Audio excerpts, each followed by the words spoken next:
Well, Japan has declared an emergency alert at another nuclear power plant in the northeast of the country. Radiation levels of about 700 times higher than normal have reportedly been detected at the facility in Onagawa. Well, authorities are currently investigating their source.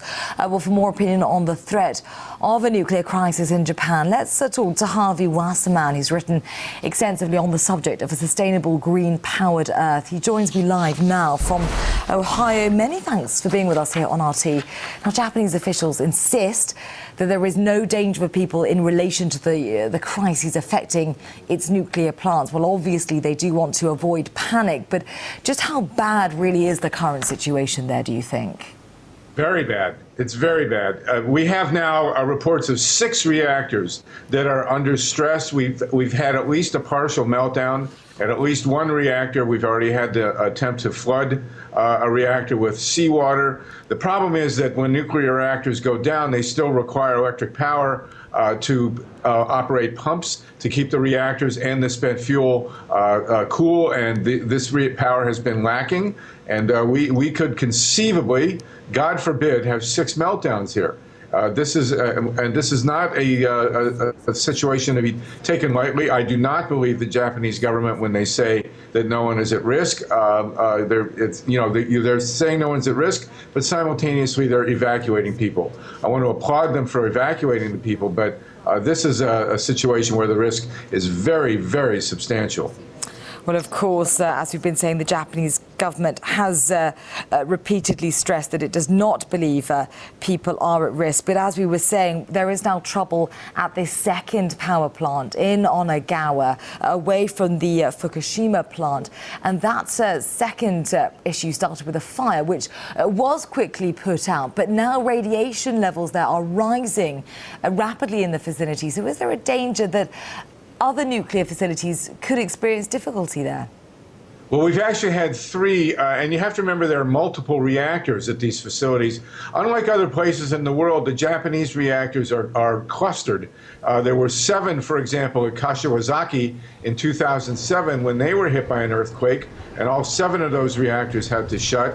There are 2 separate multiple facilities at Fukushima, and now we have Onagawa as well. You remember that 11 reactors were shut when the earthquake came. We don't know how many of those reactors are suffering from severe engineering and operational problems, but it looks like far more than was originally believed. This is a huge earthquake, which by some accounts has actually been upgraded to 9.0, which is just about the peak of the scale. And these reactors were not designed to sustain a 9.0 earthquake, even though people knew it was a possibility. So we have, as I say, 11 reactors are shut. We now know that 6 are under stress, any one of which could cause a hugely devastating radiation release. There is no way that the people of Japan are not in danger, and I'm afraid that a large enough release could affect Russia. Well, indeed, the Japanese Prime Minister did earlier say that his country was facing its biggest crisis since the end of the Second World War. And moving on, Japan, as we know, it does experience minor earthquakes almost every day, doesn't it? So how safe do you think it really is for a country like this to even have nuclear power stations in the first place? It's not safe at all. Those reactors should never have been built.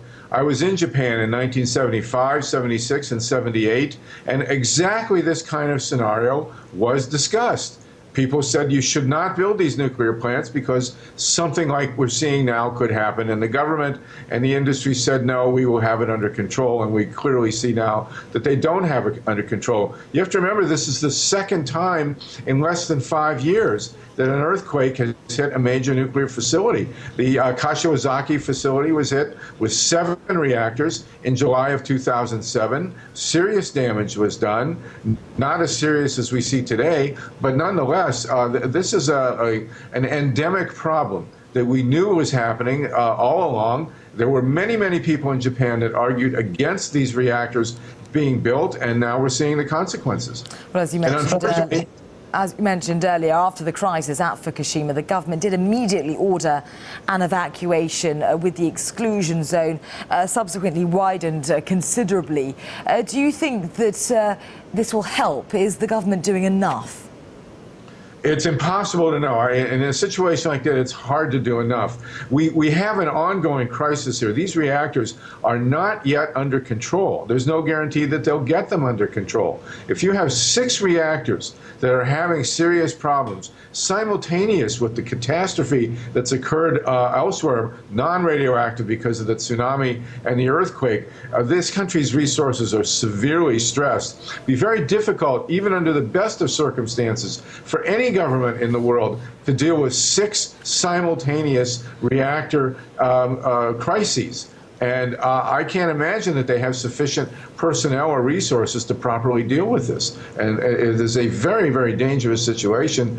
Dangerous is a great understatement. Any one of these reactors, as I mentioned, is capable on its own of major radiation releases. There is an additional factor. These are old reactors. And as a result, they have a lot of spent fuel. And in this particular design, they're stored at the top of the reactor, if you can believe that.